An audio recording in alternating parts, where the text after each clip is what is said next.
Bueno, entonces, mínimos cuadrados no lineal. El problema de mínimos cuadrados no lineal.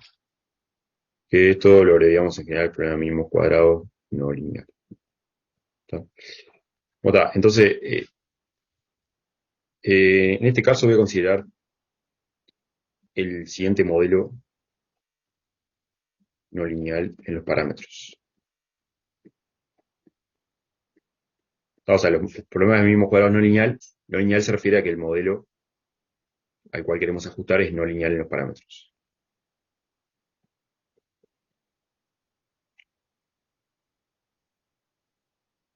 En los parámetros.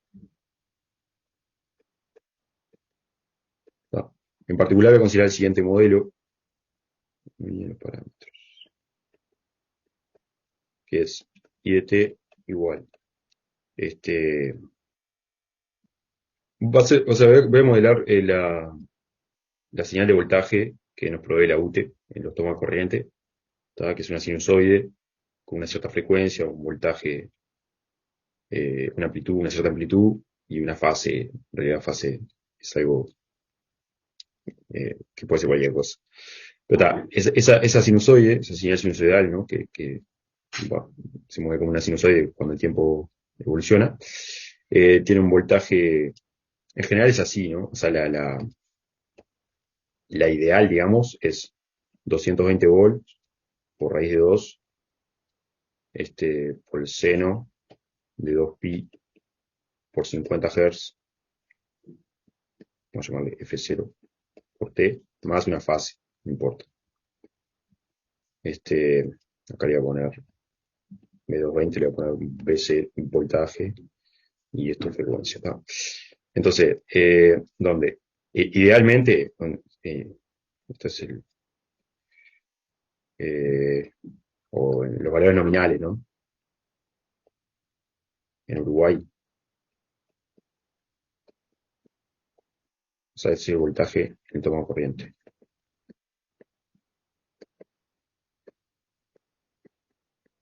en enchufe, ¿no? En Uruguay, los valores nominales son 220 volts, RMS. RMS por eso se multiplica por raíz de 2 para obtener el voltaje, la amplitud pico, digamos. El voltaje RMS es como un promedio. F, la frecuencia es 50 Hz. Y tal, la fase no. La fase puede ser cualquier cosa. La fase es como mover la señal a la derecha o a la izquierda, digo, eso no importa. Porque lo que importa es como el- lo que ocurre en un periodo, ¿no? ¿Está? Entonces, eh, esta es la señal que vemos en el toma corriente. Vamos a hacer una cosa así.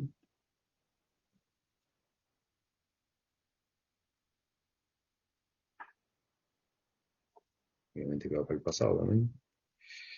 Está. Y entonces, acá está el tiempo, acá está el voltaje. Bueno, y este estoy llamando que está.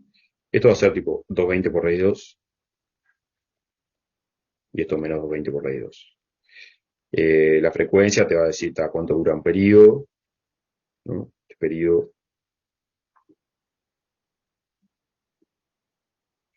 ¿no? No, para, ahí está bien, es un periodo, sí. Sí, es un periodo que es 20 milisegundos, es lo que dura un periodo, sería uno sobre, eh, ¿cómo sería? Ah, ahí va. ¿Voy a hacer esto? O sea, es la frecuencia, ahí va, es la cantidad de periodos por segundo, o sea, sería vueltas por segundo, ¿no? O sea, que sería uno sobre 50, ¿no? 1 sobre 50. Un quinto es 0,20 y dividido 10 sería 0,02, ¿no? Que es uno 2 no, claro, tuvo oxidado en esto. ¿Cuál importa esto, creo? 0,02. Ah, sí, 20 milisegundos, está perfecto. 0,02 segundos. 0,02 segundos, que son 20 milisegundos. ¿Está? Eso es lo que dura un periodo. O sea, la frecuencia es, o sea, cuánto demora, cuántos ciclos por segundo, te determina en cuánto dura un ciclo. Si hace 50 ciclos por segundo, un ciclo es un segundo sobre 50. Bueno, está.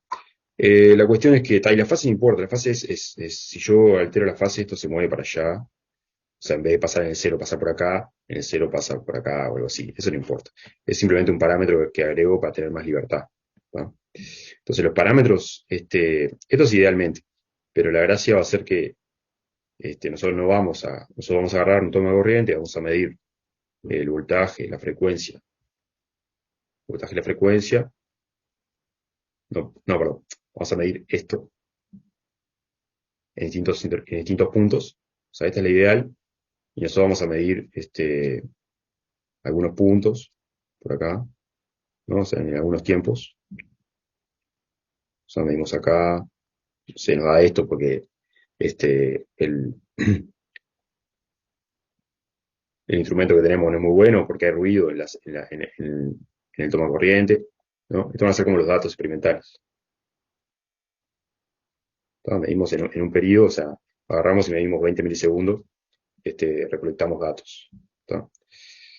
Y la idea va a ser, esto van a ser los datos, y nosotros por el otro lado tenemos un modelo, que nos lo da la UTE, ¿no? Con la UTE dice, la señal que estoy dando es una sinusoide con un cierto voltaje, una cierta frecuencia y una fase. Entonces, este modelo lo tenemos, y el modelo tiene como parámetros del modelo, son tres, son el voltaje RMS, que es vamos a ponerle colores, el voltaje RMS, la frecuencia, o sea, los ciclos por segundo, y la fase. ¿Está? Ese es el voltaje, la frecuencia y la fase. ¿Está? Y ven que claramente es no lineal los parámetros. ¿Por qué? Porque los parámetros aparecen adentro de una función no lineal como el seno. ¿Está? Entonces, este modelo es no lineal en los parámetros. Entonces, si el problema acá de mínimos cuadrados es no lineal, ¿está? Porque tenemos un modelo no lineal en los parámetros. ¿Está? Entonces, por definición, es un problema de mínimos cuadrados no lineal. Si el modelo es no lineal en los parámetros. ¿No? Entonces, pero el problema de mínimos cuadrados es el mismo que antes en el sentido de que el objetivo, digamos, ¿no? La forma que lo resolvemos va a ser distinta. Acá no va a aparecer, bueno, cuando veamos el algoritmo de Newton sí, pero en principio, cuando planteemos el problema de mínimos cuadrados no lineal, no va a aparecer una matriz. ¿Se acuerdan cuando planteamos el problema de mínimos cuadrados lineal? Era hallar parámetros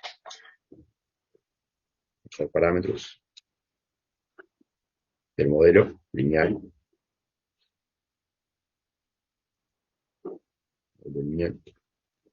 Ahora llamamos X a los parámetros. Los X, vamos a ver que tenemos N parámetros, tal que minimizan la norma de AX menos B. O sea, apareció una matriz en el problema mínimo cuadrado lineal. Acá no va a aparecer una matriz, porque el modelo no es lineal. ¿Ok? Entonces no lo puedo escribir como una transformación lineal al modelo. Este sería el modelo, básicamente, evaluado en distintos puntos. No lo puedo escribir así, porque no es lineal, es el modelo. Esto es de antes, ¿no? Entonces, veamos cómo queda en este caso, porque es mucho más genérico. Obviamente que el problema mínimo cuadrado lineal es un caso particular de mínimo cuadrado no lineal.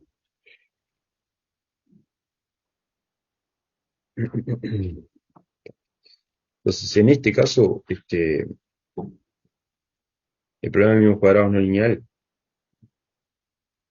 es hallar parámetros, hallar parámetros,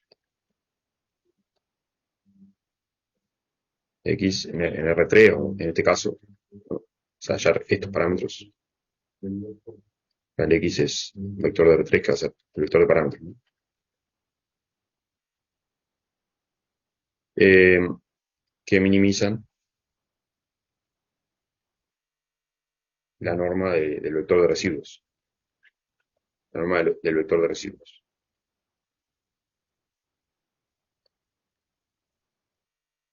en los puntos experimentales, en los puntos T sub I. ¿Está? O sea, no lo dije, pero esto estoy llamando T sub I, ¿no? Este sería, vamos a sacarlo del 0 acá. Este sería T0, T1, T2, T3 y así, ¿está? 4, 5, 6, 7, 8, T8. Tengo 9 datos. Y en T0 tengo I0, I1, esto como siempre, I2, I3, ¿tá? Entonces, en cada uno de estos tiempos, al igual que en el caso lineal, tengo un residuo, ¿está? Ese residuo es, a ver si puedo agarrar uno medio grande, pero vamos a agrandar este.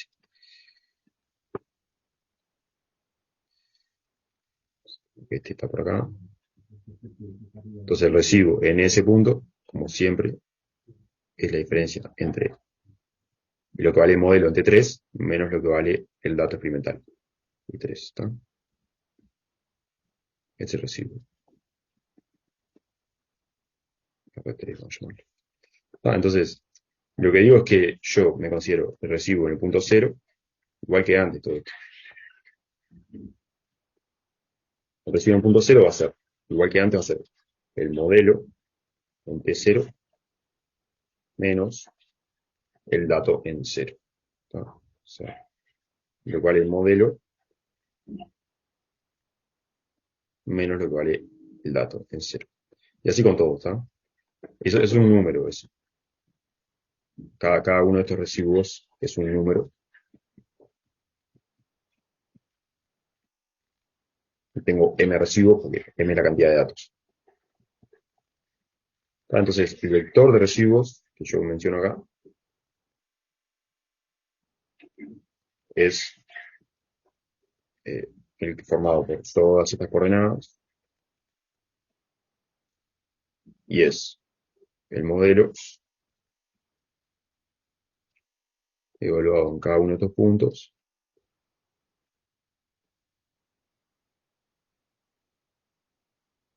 menos los datos experimentales, ¿no? Esto no estoy diciendo nada, realmente no estoy diciendo mucho. Lo que hacíamos en el caso lineal era, como el modelo se puede escribir como una matriz por los parámetros, esto lo escribíamos como la matriz por los parámetros, ¿no? Pero en este caso no podemos decir nada. Lo único que podemos decir en todo caso es cambiar el modelo por lo que es el modelo.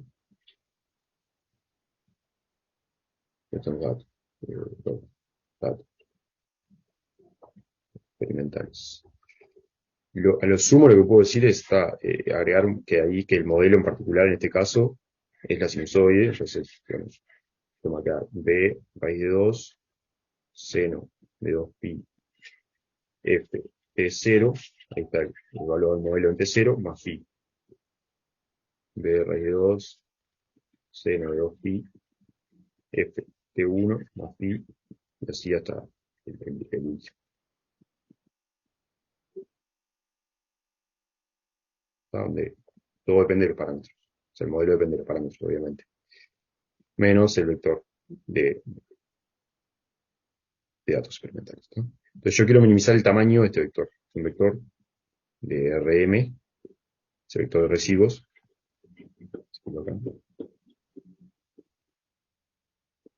Y es el vector que yo quiero minimizar, el tamaño, ¿tá? Es lo mismo que en el caso de mínimo cuadrado lineal. Entonces la cuestión ahora es hallar x en R3, tal que minimiza la norma de residuo, que depende obviamente del parámetro, norma 2, ¿no?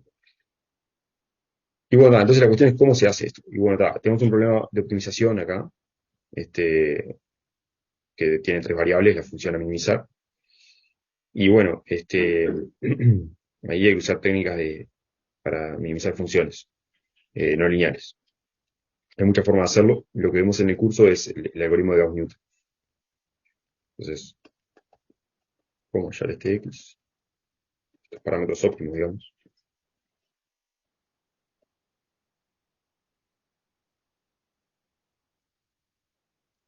O sea, por la duda, antes de seguir con Gauss-Newton, ya que, este, de nuevo, le recuerdo, o sea, acá, si el modelo fuese lineal en los parámetros, fíjense que no estaba el seno, y estos fueron más, pónganle, ahí separábamos, esto lo podíamos escribir como una matriz A por el vector de parámetros, y ahí el residuo me queda Ax menos B, y ahí sabemos, ahí tenemos teoremas de que la solución de ese problema de optimización, en el caso del modelo lineal, coincide con resolver el sistema de ecuaciones, las ecuaciones normales, o también lo podemos hacer con QR, etc. Pero acá, cuando el modelo es no lineal, no podemos hacer esa separación, esa forma de escribir el modelo como A por X, justamente porque es no lineal, y ahí tenemos un problema de optimización no lineal que es un poco más complicado, bastante más complicado. ¿Ok? Entonces, bueno, ahora sí, vamos a la pregunta de cómo hallar estos parámetros óptimos. Como está, en el curso vemos el algoritmo de Gauss-Newton.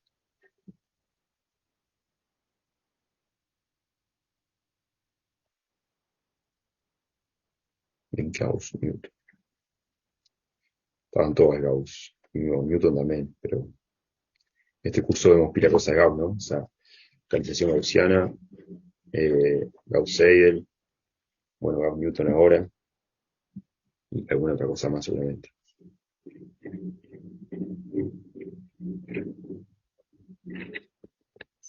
Bueno, Newton también, el algoritmo de Newton y Gauss-Newton, y la interpolación de Newton.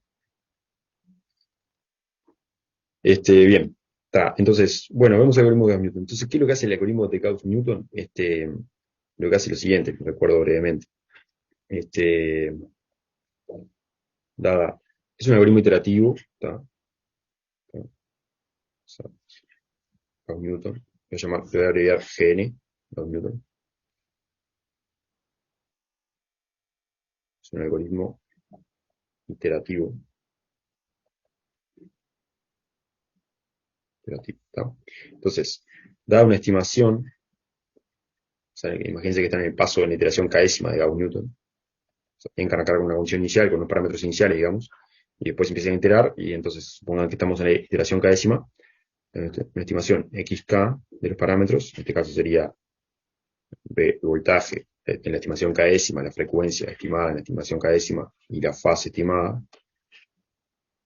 Obviamente que esto vale en general, ¿no? No solamente para este ejemplo, de los parámetros.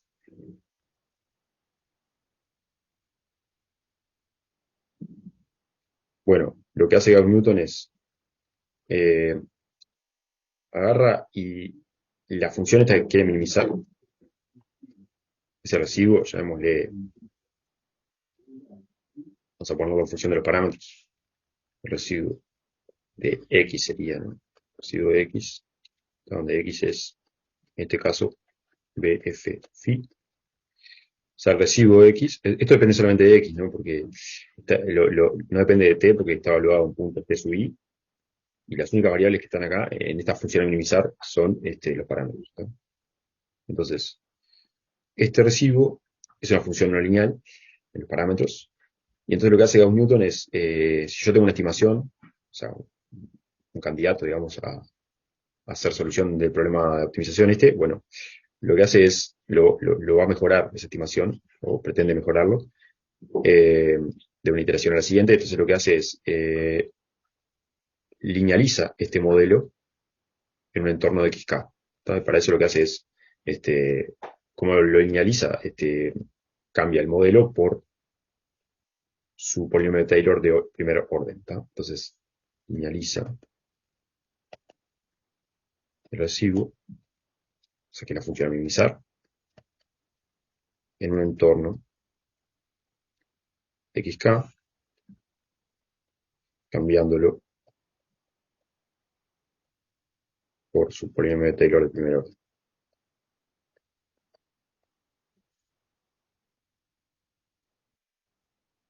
De primer orden. ¿Está? ¿Qué quiere decir esto? Que, bueno, fíjense que un comentario, ¿no? El residuo es una función de los parámetros. Pero agarra un vector de parámetros y me devuelve un vector de Rm. ¿Está? O sea que es una función que va de R3 en Rm. ¿Está?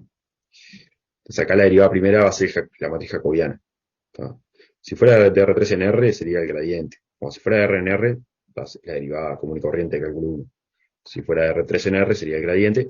Y como va de R3 en Rm, con m mayor a 1, de hecho m mayor a 3, la derivada primera es la jacobiana. Entonces el Taylor del residuo, bueno, va a ser, la aproximación es cambiar el residuo por su Taylor en xk. O sea, es evaluarlo en xk más la matriz jacobiana del residuo en xk por el incremento. Son todos vectores, ¿no? Es el vector de parámetros. Y xk es la estimación del vector de parámetros en el paso k, ¿no? O sea, pongo aproximado porque la igualdad se haría si acá le agrego el error de Lagrange, ¿no? En el desarrollo de Taylor. Pero justamente lo que hace Gauss Newton es aproxima el modelo original, o sea, el residuo, en un entorno XK por esto. Entonces, una vez que hacen esto, ahora lo que tengo es un problema, en vez de minimizar R, minimizo el modelo aproximado. O sea que ahora busco X, que minimice el, el tamaño, ¿no? Del residuo aproximado. La norma 2, ser más específico. La norma 2 del residuo aproximado, o sea, el modelo aproximado. O sea, X tal que minimiza esto. De acá donde ocurre la magia.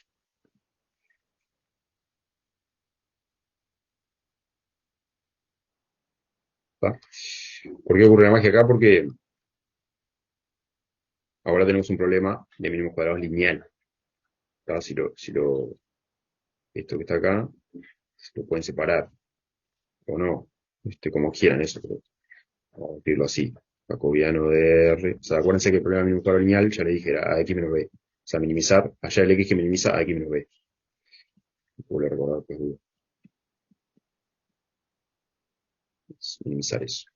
Entonces, esto ahora, minimizar este modelo aproximado es un problema de mínimo cuadrado lineal, porque la matriz sería esta por x, acá hago distributiva, ¿no? Y el término independiente sería menos la matriz jacobiana de xk por xk, esto es un dato, un número, menos el vector de residuo.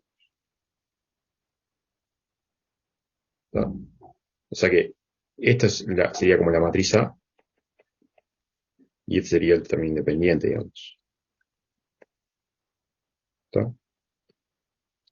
O sea que en definitiva lo interesante es que lo que hace Gauss Newton en cada entorno de estimación linealiza el modelo, linealiza el residuo, y de esa forma obtiene un problema de mínimo cuadrado lineal válido en el entorno de la estimación actual. Y entonces, para mejorar la estimación actual, busca resolver ese problema de mínimo cuadrado lineal, y eso lo sabe hacer con las ecuaciones normales, por ejemplo, ¿tá? Y una vez que tiene la solución de este problema, este, actualiza la solución anterior y va al siguiente paso, ¿tá? O sea que entonces lo que hace es, bueno, busco X que minimice la norma 2 del residuo aproximado. Entonces, este es un problema mínimo cuadrado lineal. Voy a poner así, ¿tá? Eh, ¿Se entiende esto, no? Esto es lo conceptual es esto de Gauss Newton. Entonces, una vez que resuelvo este problema, vamos a llamarle x más 1, ahí está. X más 1 que minimice esto. Entonces, este, Eso sería X más 1. ¿Ok? En general uno lo hace de otra forma, que es, esto lo llama, esto lo considera como una variable, le llama delta X, vamos a escribir con el delta en griego, creo que es así. Delta X, esto sería como un vector variable, ¿no? O sea, y entonces uno resuelve el problema que es jacobiano por delta X menos R en XK, menos menos R en XK, y entonces el delta X es la variación, en definitiva, entonces uno cuando haya el delta X, bueno, XK más 1 es el XK más delta X. Es equivalente. Yo lo voy a hacer así porque es más estándar. Entonces, en definitiva, si a esto llamo delta X, esto sería. Voy a hacer ese cambio, ¿tá? Esto funciona también, lo que acabo de escribir, pero sería la matriz por delta X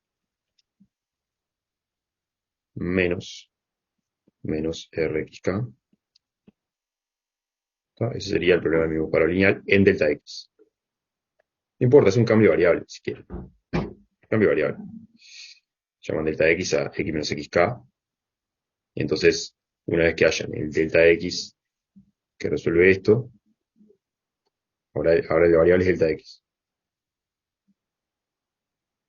Este, él la actualizó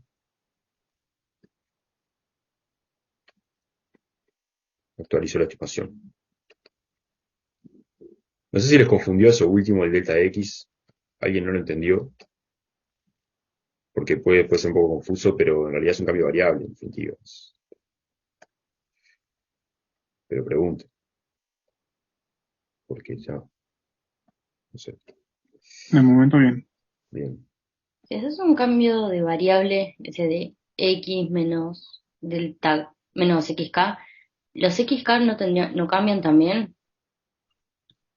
No, porque Digamos, esto está fijo, ¿tá? Es un número. Perdón, es una matriz. Está fija, está fijo. ok. O sea, yo acá, mi variable es X, y le llamo, hago ese cambio de variable X menos XK, pero esto no te cambia, digamos. O sea, el XK no lo cambias. Es un cambio de variable nomás.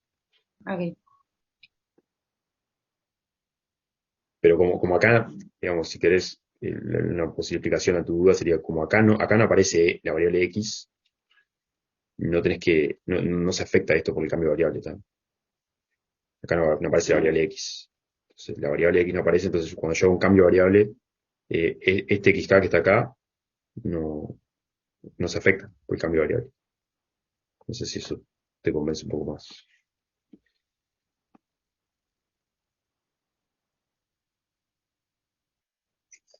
Entonces, esto es Gauss Newton, ¿tá? El Gauss Newton que vemos en el curso. ¿Ok? Es un problema cuadrado lineal en delta X. ¿Ok? Entonces, no tiene mucha vuelta. Digo, es eso. La cuestión es que este algoritmo, así como está, no es lo mejorcito que hay, digamos. O sea, puede ser complicado para la convergencia de este algoritmo. ¿Tá? Pero bueno, primero vamos a ver qué tal se comporta. Entonces, lo que les voy a mostrar ahora es, le voy a mostrar la implementación de esto y veamos algún comentario. Pero antes de eso, voy a resolver el problema de mínimo cuadrado no lineal con un comando de Python, que en Octavia seguramente también lo tienen, que usa un algoritmo que es una variación de de Gauss-Newton, que se llama el algoritmo de a ver, nunca me acuerdo eso, Levenberg-Marquardt. Levenberg-Marquardt. Complicado el nombre este. Es una variación de Gauss-Newton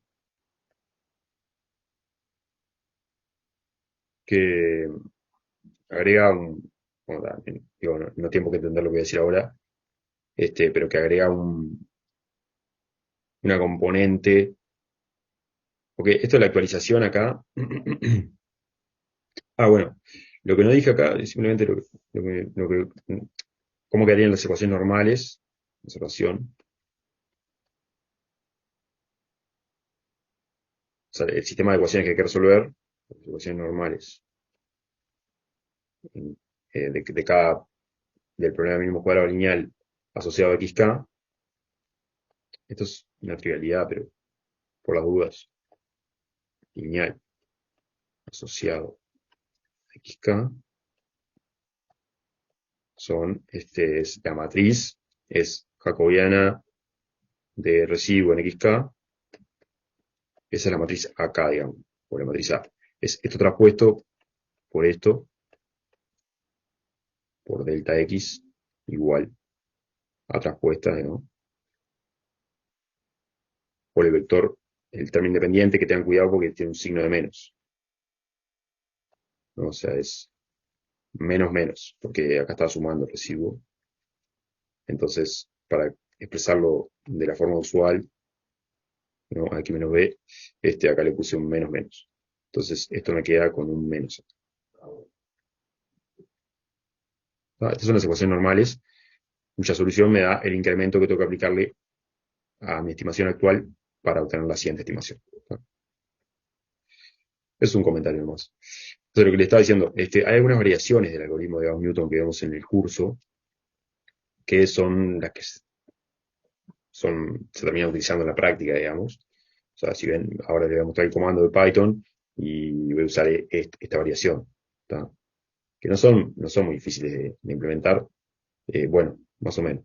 Depende qué tan bien las quieran implementar. Entonces es una variación de Gauss-Newton que agrega una componente de tipo descenso por gradiente.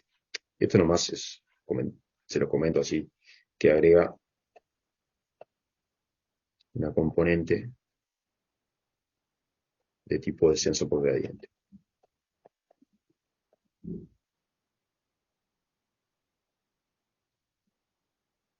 ¿No? Y después hay otra variación más básica, de hecho, que esta Levenberg-Marquardt. O sea, estas son variaciones de Gauss-Newton. Y que esta es más fácil de implementar, esta que quería decir ahora. Bueno, de nuevo, más o menos, o sea, depende que también lo quieran implementar. Que es, en vez de dar un paso así, o sea, en vez de actualizar así, x más 1 igual a x más la variación, uno lo que hace es, este sería Newton modificado, Gauss-Newton modificado, vamos a ponerle, no sé exactamente se llama así.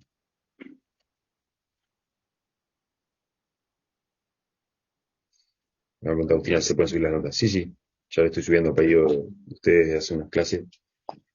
Estoy subiendo, las últimas 2 clases las subí.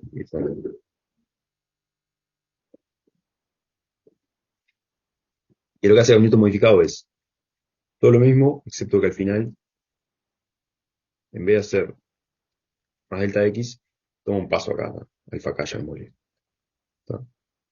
Para cierto paso, peso, no sé qué llamarle, alfa k positivo, ¿no? O sea, el número real positivo. O sea que el Gauss-Newton usual es con esto igual a 1. Pero si ustedes ponen esto igual a 10 o 1 sobre 10, más típicamente es menor a 1. Este sería el Gauss-Newton modificado, que es como, en vez de dar un paso completo, digamos, o sea, de tamaño 1 en la dirección de delta x, da un paso más chiquito, 1 sobre 10 o 1 sobre 100. ¿Tá? Entonces, si usted pone acá un paso constante, esto es bien fácil de implementar. O sea, si el paso no depende de k, eligen 1 sobre 100 arbitrariamente. Es bien fácil de implementar. Lo que yo le decía que es un poco más difícil de implementar, si lo quieren implementar bien, es porque en realidad no siempre el mejor desempeño de este algoritmo Gauss-Newton modificado va a ser con un paso constante acá, sino que hay otros algoritmos para hallar el alfa k, digamos. ¿Tá? Tipo, mm, se llama algoritmo de line search. Hay varias opciones, pero eso le agrega una dificultad adicional. Obviamente, tenés que implementar un algoritmo que con algún criterio en cada paso te elija el alfa K óptimo. O sea, cuánto moverte en la dirección de incremento que, que obtenés con resolver el problema mínimo para la unidad. ¿Está? Pero bueno, estas son como las dos modificaciones más básicas, si quiero, más, no sé si hay alguna otra, de Gauss-Newton. Y en todo caso, esta es la más sencilla. ¿Está? Y esta es un poco más complicada, pero básicamente en vez de resolver las ecuaciones normales, o sea, se pueden combinar, ¿no? En general se combinan. O sea, uno aplica esta junto con el paso, la elección del paso. Estas serían las ecuaciones normales, las que le mostré acá arriba, ¿no? Estas. Y entonces el Levenberg-Marquardt, en vez de resolver estas ecuaciones normales para hallar el delta X, ¿no? Lo que hace es, vamos a ver,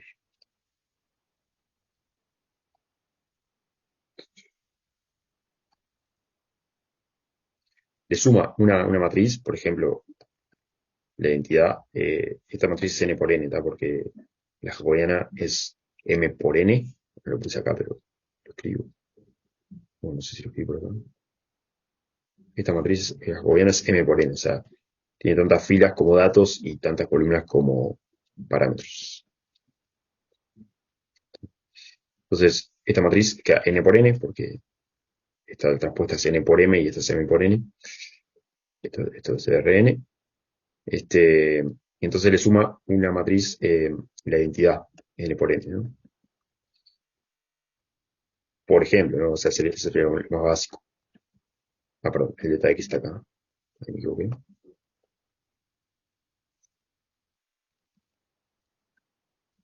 Está igual al tamaño independiente. Eso queda igual. O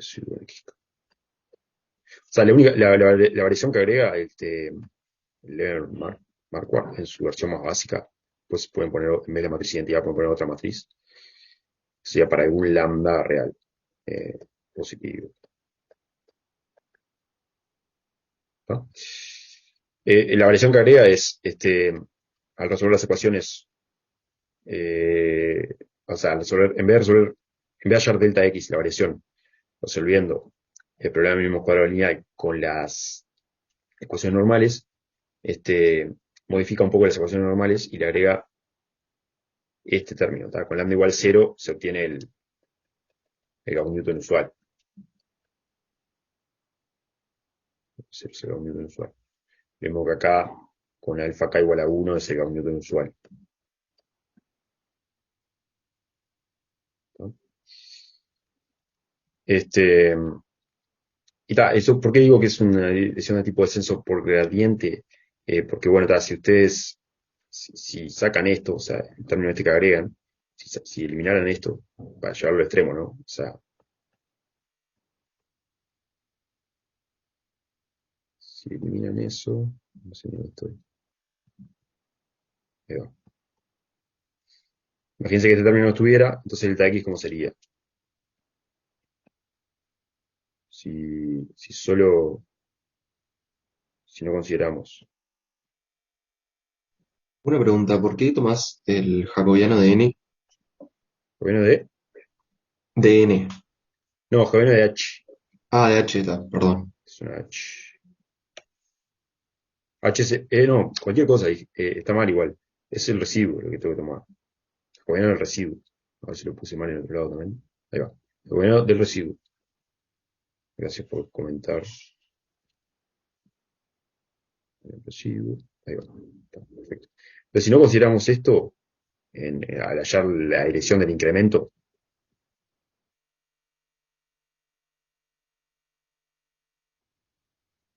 entonces eh, bueno, delta X lo podemos usar fácilmente, porque como esto no está, me queda que delta X por la identidad es delta X.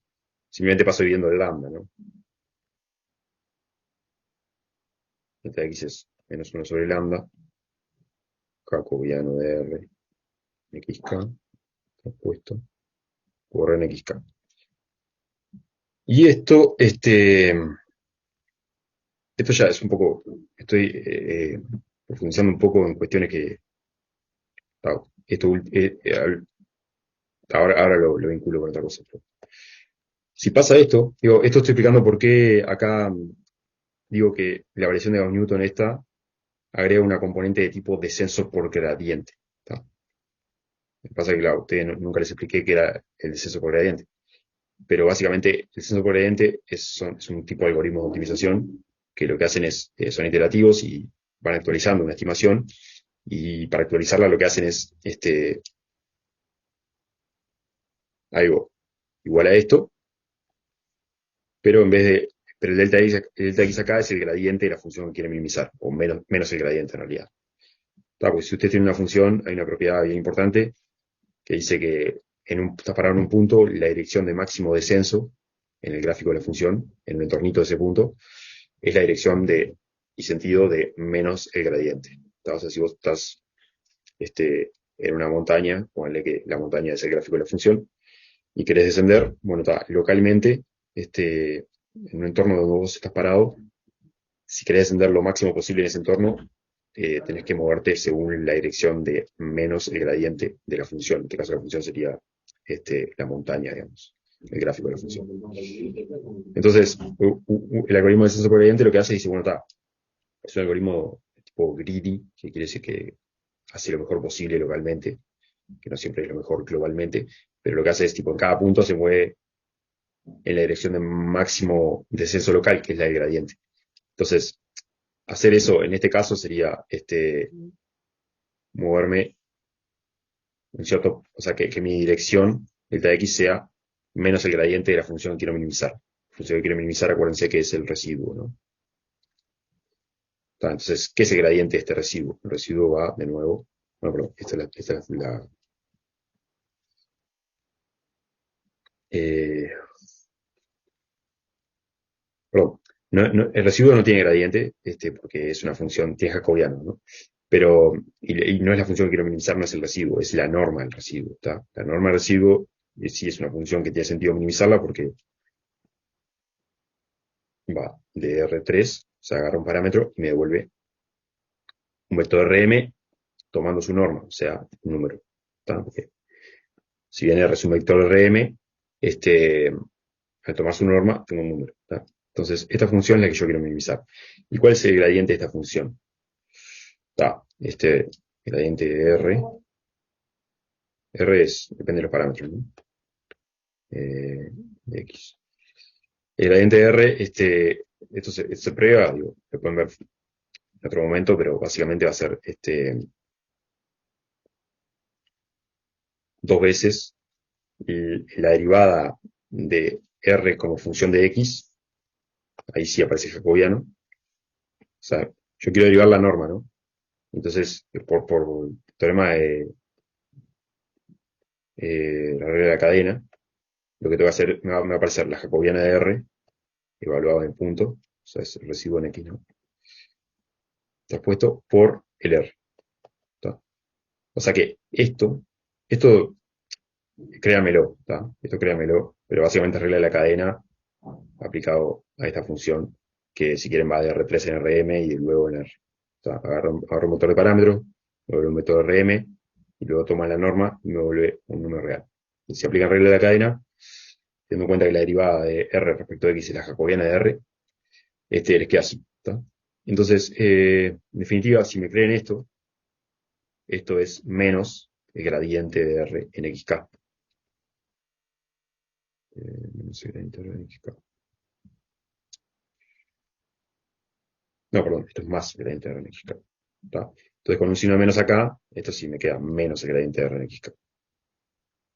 O menos 1 sobre lambda gradiente de R en XK. O sea que, si esto no tuviera, al resolver el sistema la dirección de incremento que obtienen es una dirección de tipo descenso por gradiente, o sea, es el gradiente, menos el gradiente, o sea, es una dirección de máximo descenso local, ¿tá? Con un paso de 1 sobre lambda. ¿Tá? Pero por eso digo que el Levenger Marquardt lo que agrega es una dirección de tipo descenso por gradiente a la dirección que ya teníamos si no estaba esto, digamos. O sea, el delta X estándar, digamos, de Gauss-Newton, no necesariamente se mueve como menos el gradiente, que es una dirección de descenso, de máximo descenso local, y entonces el Levenberg, LM, vamos a llamarle, le agrega con un cierto peso, le agrega esta componente de máximo descenso local, y puede hacer que mejore el desempeño del algoritmo. ¿Tá? Estas son las variaciones más usuales. Y tal, lo que no les comenté y no les voy a comentar es cómo elegir este alfa de forma óptima, ¿tá? Para no tomarlo constante arbitrariamente, y cómo elegir este lambda de forma óptima. O sea, eso ya es un poco más complicado. Pero conceptualmente esas son las modificaciones. ¿Tá? No sé si tienen un comentario antes que pase el código. Eh, lo que tenemos ahí a la derecha de la igualdad no es un medio del gradiente. Sí, sí, sí. En Ah, realidad ok, no es tan relevante, digamos, pero sí, está bien. Formalmente esto es un medio. ok, ok. O sea, lo que quería ilustrarles es que quedaba como un número por menos el gradiente. O sea, era una dirección que era un número positivo por menos el gradiente. O sea, es una dirección que está en la dirección y sentido de menos el gradiente. ¿No? O sea, es una dirección de máximo descenso local. Eso es lo importante. O sea, del factor. ¿No? Otra. Esto aprovecho para hacer propaganda. Si algún día este, quieren hacer un curso de posgrado, bueno, hay un curso curso de posgrado, que bueno, yo este año y el anterior estoy participando como docente también, ayudando, pero más allá de si estoy yo o no, que se llama Teoría y Algoritmia de Optimización. Algoritmia de Optimización. ¿Tá? Y está está, básicamente lo que vemos acá en este curso es como un semestre de algoritmos para resolver el problema problemas de optimización, ¿tá? De la forma hallar X que minimiza una función sujeto a ciertas restricciones de desigualdad o restricciones de igualdad. ¿No? En general, problemas convexos, no lineales pero convexos, o también puede ser no convexos. Nada, les comento nomás eso. Si algún día les interesa, que les quede ahí en la cabeza, que está esa posibilidad. Bueno, entonces, vamos a ver algo de código. ¿Tá? Y vamos a retomar este problema que planteé al inicio y vamos a tratar de resolverlo con un comando de Python que implementa la variación de Gauss-Newton del Levenberg-Marquardt y luego vamos a intentar resolverlo con el algoritmo de Gauss-Newton así pelado nuestro que vemos en el curso que no tiene ninguna variación. ¿Tá? ¿Y Ok. cuál es la motivación de fondo de todas estas variaciones? O sea, ¿por qué no aplicamos Gauss-Newton de una? Ah, porque no funciona bien en general, digamos. O sea, no es robusto, digamos. O sea, depende mucho de la condición inicial. eh, es muy sensible, digamos, a la condición inicial y Y las eh, modificaciones, ¿cómo? las modificaciones no son tan sensibles Claro, a... claro, la gracia de las modificaciones es que lo hace más robusto, o sea, es como que no tenés que elegir tan bien la condición inicial para que el algoritmo converja, logra manejarse mejor. Este, porque, por ejemplo, si esta dirección acá que te da con la jacobiana es una porquería o no es muy buena, si tenés esta componente, que es una componente de descenso por gradiente, de alguna forma te compensa un poquito y hace que te muevas en una dirección un poco mejor que la de descenso por gradiente. Un poco mejor que es la de descenso por gradiente. Un poco mejor con relación a esta, suponiendo que esta es mala en este punto XK.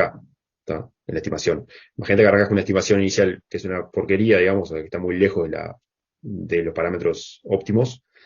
Capaz que la dirección que te da esto no es muy buena, porque se está basando en evaluar la jacobiana en esa estimación que no es muy buena.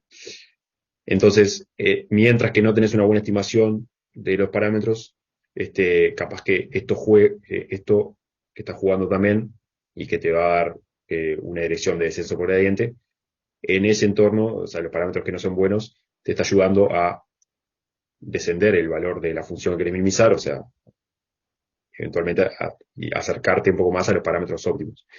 Y cuando estás más cerca de los parámetros óptimos, capaz que esto ya es muy bueno y entra a jugar este, como jugaría si arrancás con una condición inicial cercana al óptimo. O sea que le agrega eso, digamos. Y después esto otro de alfa K, básicamente es decir, bueno,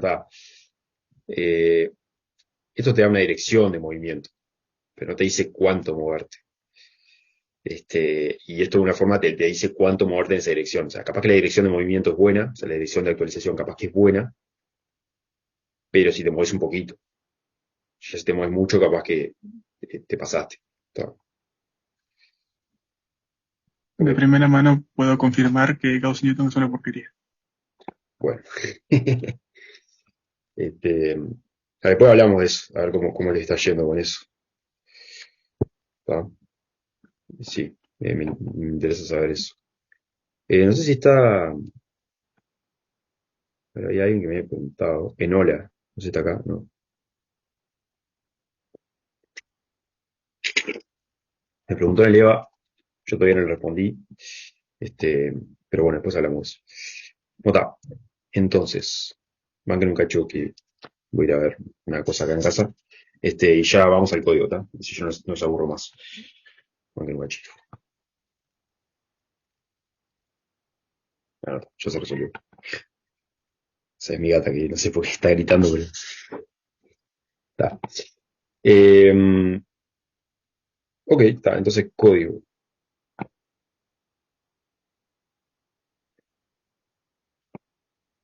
Está bueno, acá está la página de Wikipedia del algoritmo de Levenberg-Marquardt, que es un poco donde estuve leyendo antes de contarle esta clase. Y está, ahí me saqué la idea, básicamente acá está esto, ahí cuenta lo de la dirección del centro por gradiente. Es una variación un poco más avanzada de Levenberg-Marquardt, que en vez de sumarle la identidad le suma una matriz diagonal, cuya diagonal está formada por la diagonal de J transpuesta a J. J es la joviana de R. Está, esto ya es un poco más avanzado. J. Entonces, acá tengo el código que ya implementé para resolver el problema ese de mínimos cuadrados no lineal. Acá tengo la función, el modelo básicamente, que le estoy llamando A, B y C, los parámetros. Entonces, A sería el voltaje, B la frecuencia y C la fase. ¿Está? Entonces es el voltaje por raíz de 2 por el seno de 2pi por la frecuencia, por el tiempo, que es la variable independiente, más la fase. ¿Está? Y acá tengo el gradiente, porque vamos a empezar el gradiente de esta función para después calcular la matriz jacobiana. ¿Está? Porque vean que en definitiva la matriz jacobiana de R, no lo dije, ¿no? Eso no lo dije. A ver. O sea, la matriz jacobiana de R, ahí va, R es esto, ¿está? Básicamente es mi función evaluada en distintos puntos T0. ¿Está? Entonces, cuando yo hago la matriz jacobiana de R, lo que tengo que hacer es poner en la primera fila de la matriz jacobiana de R, va a ir el gradiente de esta función, de la primera función coordenada, digamos. Estas son las funciones coordenadas de la función residuo, ¿está? Esta es la función coordenada 1, la función coordenada 2, la función coordenada 3, que dependen de los parámetros. De la matriz jacobiana, eso lo comento, ya que estamos. Vale, un cacho. Vamos a comentar eso. Disculpe que no termino de pasar al código, pero ya vamos. Por ahora tenemos tiempo, porque después el otro es un momento ahí mostrarles el código. Este,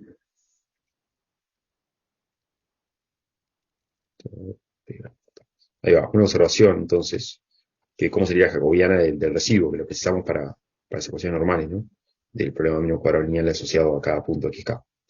Entonces, esta función, como les decía, agarra un vector de R3 y me vuelve un vector de Rm. ¿Tá? El vector de Rm es este, ¿no? Tiene m coordenadas. Y cada coordenada le llamamos función coordenada y depende de los parámetros. Obviamente que esta parte es constante, o sea que cuando la derive va a desaparecer. Lo que va a permanecer va a ser esto cuando derive. Entonces la matriz jacobiana de R en un X va a ser. La primera fila va a ser el gradiente de la primera función coordenada. ¿Tá? O sea, si el gradiente de la R1 le estoy llamando la función coordenada, evaluado en X. X son los parámetros, acuérdense. Después, la segunda fila va a ser el gradiente de R2. Bueno, yo estoy llamando residuo 0 esto, ¿no? Residuo 0, residuo 1, y el residuo M. ¿Tá? Entonces, en este caso sería el gradiente de la función coordenada 0. Tengo que derivar respecto a cada parámetro, ¿no? La derivada respecto al voltaje V es bien fácil, es raíz de 2 por el seno de 2pi f t0 más phi. ¿Tá? O sea, esta es la función coordenada, ¿tá? Que estoy derivando. Voy a hacer un poco de espacio acá.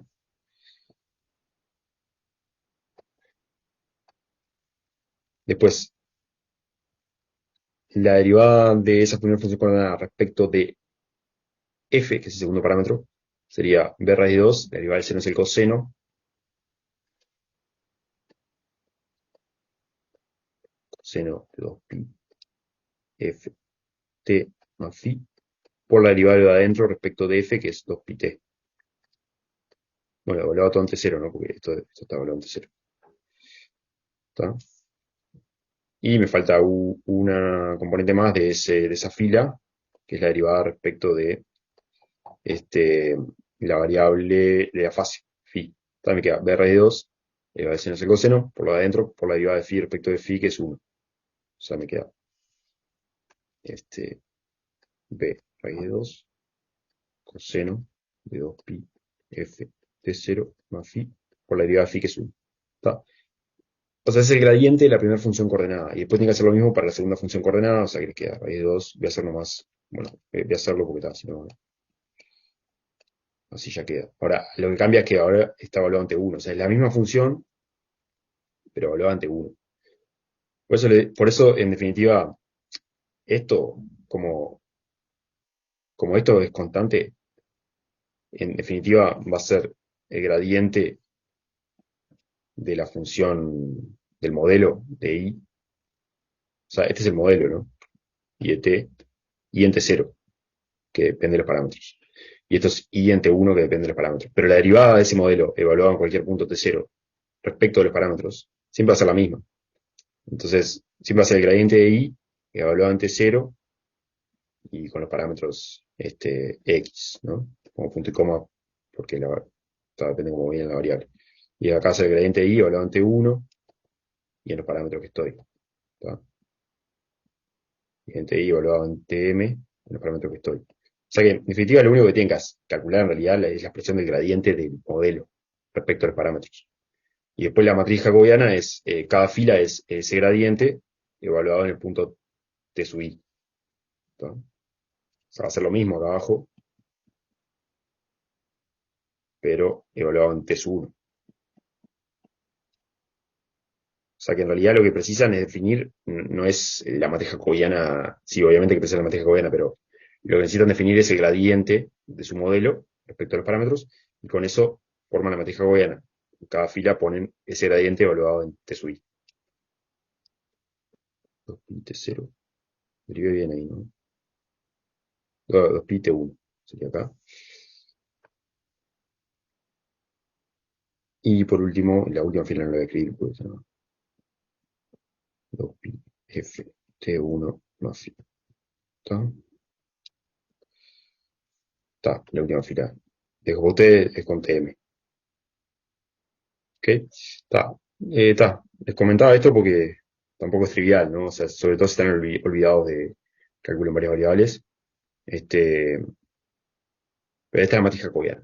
¿Está? O sea, es una matriz, tiene tres columnas, ¿no? Es una matriz de m filas, ¿no?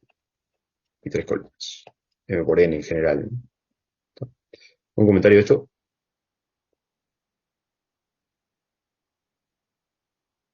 Bueno, Muy bien. bien, ahora sí vamos al código. Tienen que tomar un mate. Este,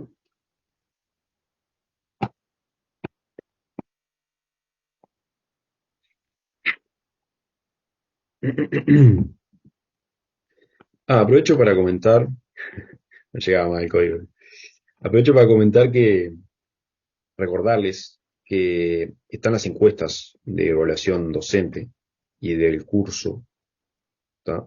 Y muy poca gente las ha completado, de hecho solamente, no estoy olvidado, ¿tá? Bueno, unas 12 personas más o menos la han completado, la evaluación del curso. Total, les invito a completarla si tienen un tiempo, la del curso y bueno, la del docente con el que hayan interactuado. Y tal, es una realimentación importante para los docentes y para el instituto en particular, este, tener su opinión, digamos. Así que si tienen un tiempo, háganlo. Es anónima, ¿está? Completamente anónima. Nosotros vemos los resultados, digamos, y los comentarios que ustedes escriben, pero no sabemos quién lo escribió. Eso estén tranquilos que es así. Este, está, está eso. Bueno, entonces ahora sí, vamos al código. Entonces acá defino la función, que es el modelo, que depende de t y los parámetros. Acá defino el gradiente, por eso les decía, después, una vez que yo tengo el gradiente de la función, después con esto construyo la matriz jacobiana del vector de residuos. ¿Está? Entonces, tengo eso. Después acá voy a generar los datos experimentales. Entonces lo que voy a hacer es, imagínense que ustedes están en un lugar, en Uruguay, ¿no? Y toman datos de un toma corriente. Pero capaz que ese toma corriente no tiene 220 volts, que es el valor nominal que garantiza la UTE o que la UTE te dice que va a haber, sino que tiene de repente 210 volts RMS y en vez de 50 Hz tiene 52 Hz. ¿Está? Y la fase no importa, la fase es algo, es una variable para, para tener flexibilidad, pero digo, vos cuando medís los datos, la fase puede ser cualquier cosa, o sea, ¿no? Es cómo está corrida la función para la derecha o para la izquierda del origen. O sea, si el seno pasa por 0 en 0 o si pasa, lo agarraste no sé, en 0,8. O sea, eso no importa. Entonces le puse una fase cualquiera. Pero acá, supónganse que tiene una frecuencia de 52 Hz en vez de los 50 Hz que hay en Uruguay, y en vez de 220 volts tienen 210 volts. ¿Está? Entonces, ustedes van a tomar, ese sería como los parámetros verdaderos. Los parámetros verdaderos de ese toma corriente. ¿Está? Entonces, lo que voy a hacer es, voy a generar datos experimentales, hacer de cuenta, ¿no? Que generar datos experimentales ¿cómo los voy a generar? Bueno, voy a agarrar este modelo verdadero, que es el verdadero que está en el toma corriente, y a esos valores evalúo el modelo con estos parámetros en un periodo o en varios periodos, y a esos valores les agrego ruido, ¿tá? Les agrego un ruido gaussiano, que simulando lo que sería la realidad, donde está en un ambiente con ruido y las medidas no van a ser perfectas, o también simulando que los instrumentos, la precisión de los instrumentos es limitada, etcétera. Entonces, esta es los verdaderos parámetros, y yo le voy a agregar un poco de ruido, ¿tá? Acá genero el ruido, como ruido, le agrego algo aleatorio, gaussiano. Es como la amplitud del ruido, ¿tá? Si yo disminuyo esto, hay menos ruido, la señal es más parecida a la original, y si lo agrego, hay más ruido, ¿tá? Entonces, de esta forma genero los datos experimentales, ¿tá? Entonces ahí pueden ver, en azul está el modelo con los parámetros ideales. Los parámetros ideales no son los nominales de UTE, sino que son los que hay en ese toma corriente, que son estos. Y en rojo están los datos experimentales que yo tomo, ¿tá? Que ven que no son exactamente iguales al modelo. Por ejemplo, acá se nota más. Si yo le agrego, vamos a poner un poco más de ruido. Yo le pongo 25 de amplitud de ruido. Ahí se ve un poco más que las medidas que yo hago, que son los puntos rojos, son los datos que yo tengo para hacer el ajuste, no son exactamente los de la verdadera sinusoide, ¿está? Obviamente, cuanto más ruido tenga, va a ser más difícil hacer el ajuste porque más distinto va a ser de la verdadera señal, ¿no? Si pongo 50 va a ser una porquería esto. Como datos por allá arriba, yo qué sé.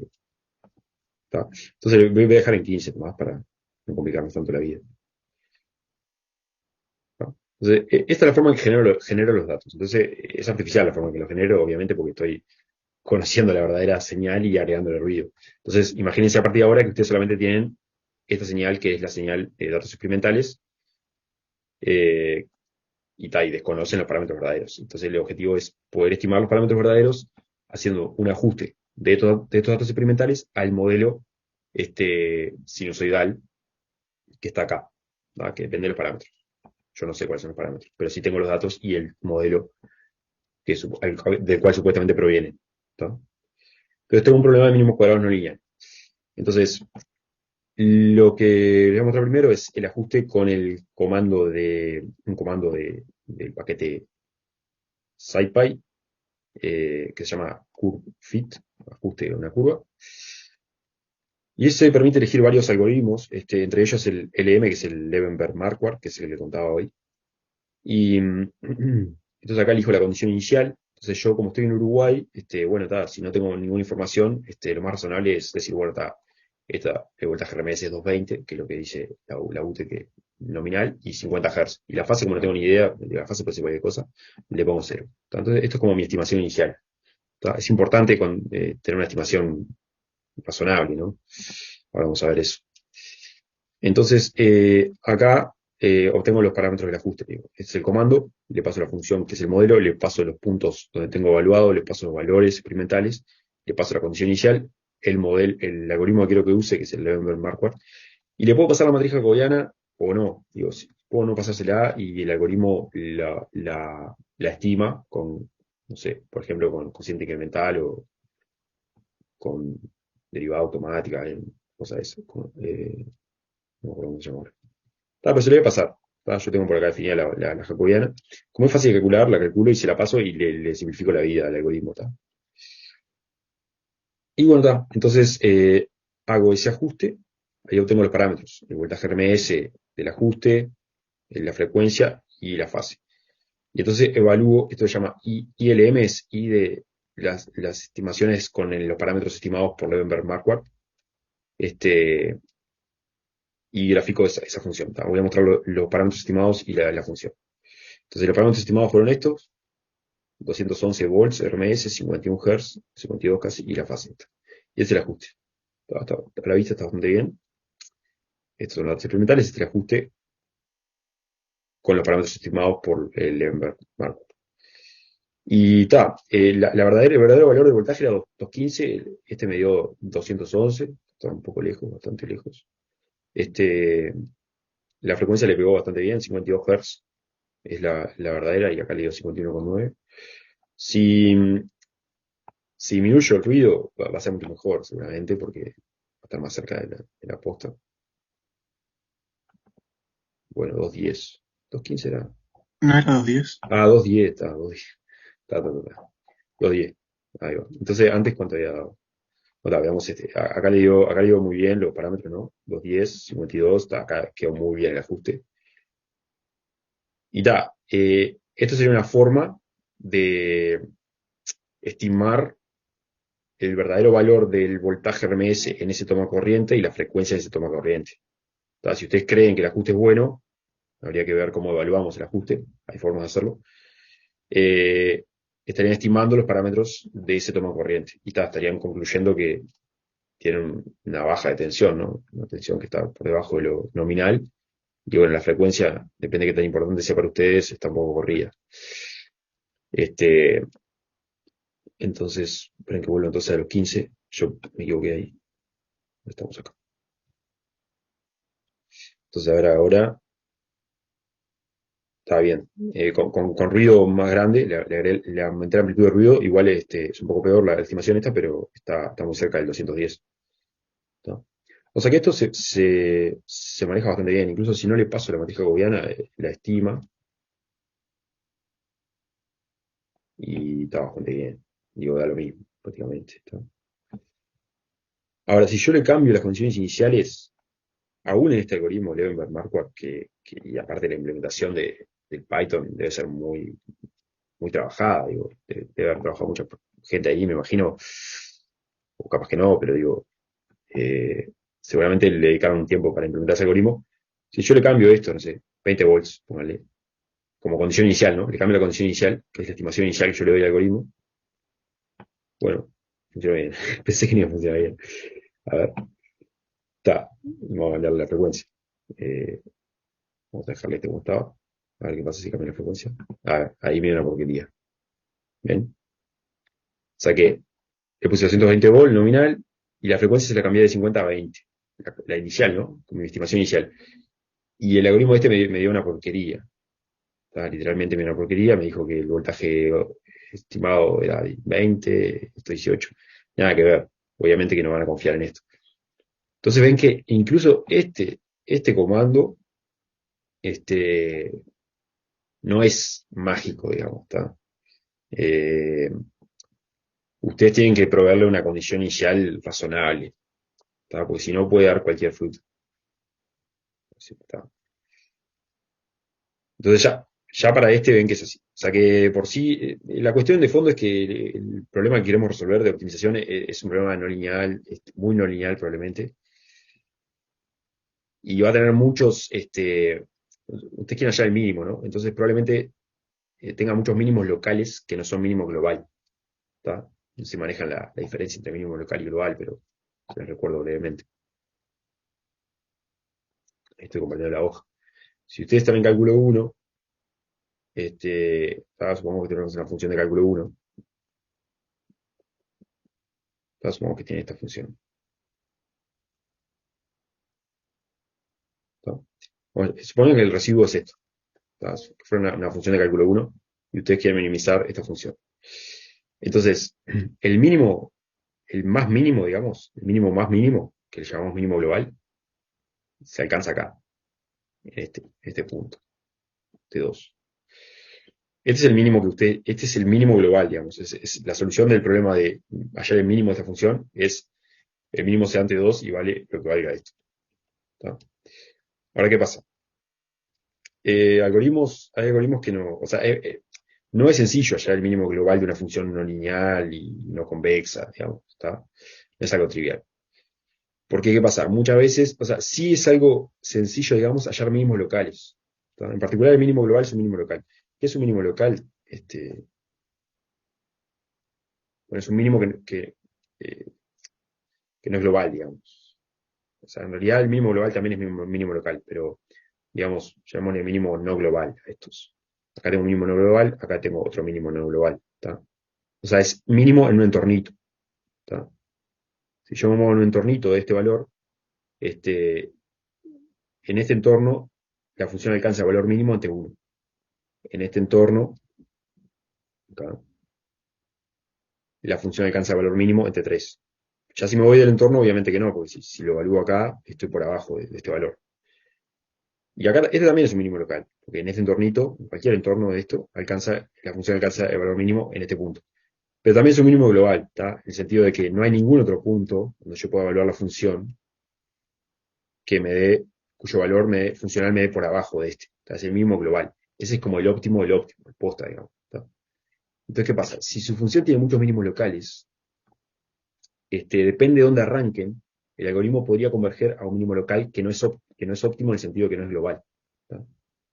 Si yo arranco por acá, el algoritmo, si fuera un algoritmo de descenso, por ejemplo, de máximo descenso local, agarra y se mueve según el máximo descenso local en este punto, o sea, se mueve hacia allá. Y termina convergiendo a este mínimo local. ¿Ok? Este tendría que jugar el papel de los parámetros óptimos, el T1. Entonces me devuelve mi algoritmo, que es un algoritmo que local, digamos, o sea, no es un algoritmo de optimización global, me devuelve un parámetro que es subóptimo, digamos, o sea, es óptimo pero localmente. No es lo que yo quiero. Yo quiero el óptimo global, digamos, ¿está? Pero bueno, puede pasar que el algoritmo quede atrapado en un mínimo local que no es global. Y seguramente es lo que está pasando acá.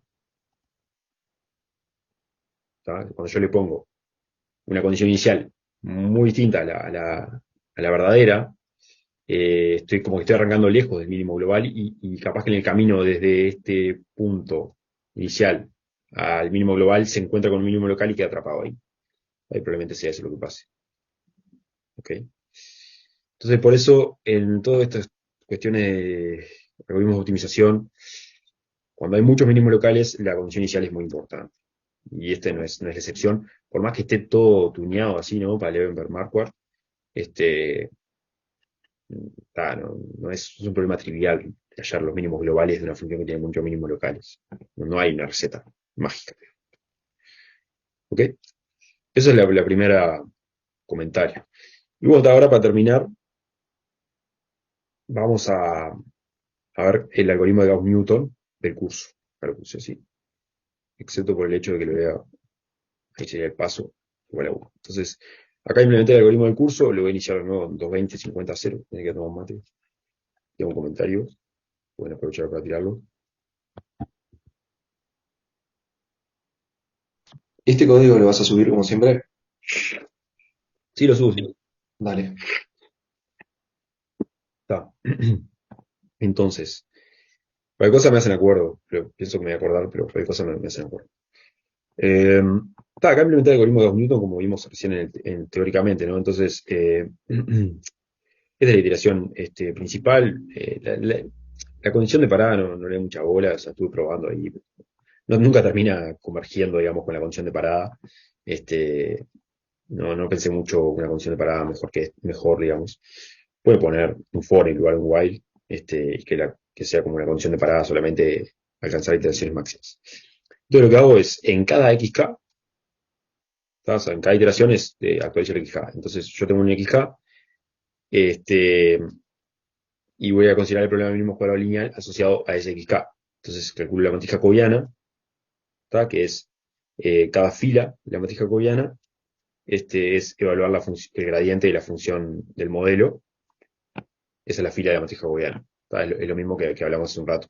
Yo le comentaba. O sea, la matriz jacobiana, cada fila de la matriz jacobiana es el gradiente del modelo respecto a los parámetros, evaluada en el punto T0, T1 hasta Tm. Entonces, esa es la matriz jacobiana, evaluada en el T sub i correspondiente de los datos experimentales. Y con los parámetros que tengo actualmente, la estimación de parámetros actuales. ¿Está? Entonces, una vez que tengo la matriz jacobiana, después calculo el término independiente, digamos, que es la función, es el residuo, ¿no? Es el residuo evaluado en los parámetros actuales. O sea, el residuo por definición es el modelo menos los datos experimentales, los valores de los datos experimentales. ¿Está? Y a su vez, este residuo lo voy a tomar su norma como una medida del error. ¿Está? Después voy a graficar a ver cómo evoluciona ese error. Entonces acá lo que estoy haciendo simplemente es guardándome a un arreglo de errores que tengo, que arranca con el error inicial, y le agrego a ese arreglo el error en el paso késimo, que es la diferencia entre el modelo con estos parámetros y los datos experimentales. ¿Está? O sea que además de usar esto para resolver el problema mínimo cuadrado lineal, también lo voy considerando como una medida del error y lo voy guardando. ¿Está? O sea, la norma de esto es lo que quiero minimizar en definitiva, es el residuo. Una vez que tengo la matriz o sea, que tengo la matriz y el término independiente del problema mínimo cuadrado lineal, lo resuelvo con las ecuaciones normales, o sea que hago A transpuesta por A y A transpuesta por B, acuérdense del signo de menos acá, y lo resuelvo con el comando solve, que en Octave sería la contrabarra, y actualizo. Actualizo. Están viendo el código, ¿no? Por las dudas. Si no, ya me hubiesen dicho. Sí, sí. Está. Y bueno, también aumenta la cantidad de iteraciones para seguir iterando. Y acá grafico. ¿Esto qué es? Acá grafico la evolución del error y después la solución, el modelo con los parámetros obtenidos versus los datos experimentales. ¿Está? Entonces, esta es la evolución del error. Está dando una porquería. Obviamente ya se pueden dar cuenta. Este es el modelo que está estimando Gauss-Newton. Que son datos experimentales. Estoy arrancando con 220, 50, 0, que es lo que arranqué el otro. Es lo que uno pensaría que son los valores nominales. La estimación más razonable que uno pensaría, ¿no? El error está obviamente que ni siquiera tiene sentido mirar el error porque ya vemos que el resultado final es una porquería. ¿Está? Entonces, bueno, no está funcionando bien. La Newton no está funcionando bien. Y las condiciones iniciales son muy buenas. O sea, de hecho voy a poner las óptimas, a ver si se rescatan. Voy a ponerlas como, imagínense que supiera, ¿no? 210, 52, 10. Estoy haciendo trampa, obviamente. Pero digo, esto sería una condición inicial buenísima. Ahí sí, anduvo bien. Vale, obviamente quise trampa, ¿no? O sea, le puse las condiciones iniciales óptimas, los parámetros verdaderos, y anduvo bien. A ver, pero vamos a poner un poquito distinto, a ver si logra rescatarse. Bien, está. O sea que ya ven que depende mucho, es muy sensible a las condiciones iniciales, ¿está? Porque para condiciones iniciales no muy distintas de esta, de hecho, 220 habíamos puesto, 220, 50, 10, vamos a dejar el 10 capaz que la fase, a ver. Ahí va. Acá es sensible a la fase, al valor de la fase. A ver, supongo, si en la fase puede ser cualquier cosa, ¿eh? Claro. En este caso, para este modelo en particular, es muy sensible al valor de la fase. No logra como optimizar respecto a la fase, digamos. ¿No? O sea que yo le puse fase 0 y no dio una porquería, y con fase 10, que era la verdadera, ahí logra enganchar con el modelo. ¿Está? O sea que acá dio bien, los parámetros estimados fueron 200, con esta condición inicial fueron 210, que está muy bien, es lo que le pusimos, o 209,8, y 52. O sea que esto lo estimó muy bien, pero tuvimos que ponerle, digamos, medio a prepo la fase. No tiene por qué ser la verdadera, ¿no? O sea, creo que, a ver si le pongo 5. Bueno, ahí ya se maneja bastante bien. Y acá es un gráfico del error, no se aprecia mucho porque el error al inicio es muy grande. Podemos cambiarle, no sé, que no me grafique el error al inicio. A ver, ahí le digo que vaya hasta el final, pero sin considerar el primero. No, así sería.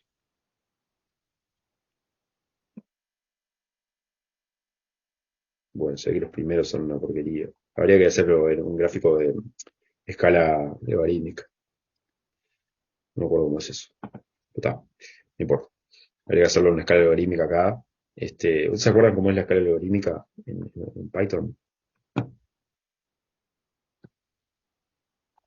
Punto scale. O no me acuerdo. No importa. Está. Bueno, la cuestión es que esto, lo que les quería mostrar es que es muy sensible a las condiciones iniciales.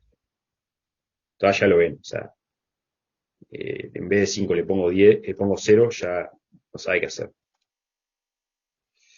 Ahora, vamos a probar qué pasa si le pongo la variación de Newton modificado. No voy a llegar a la de LM, Levenberg Marquardt, porque es un poco más, hay que agregar la matriz esa y no quiero dedicarle mucho más tiempo.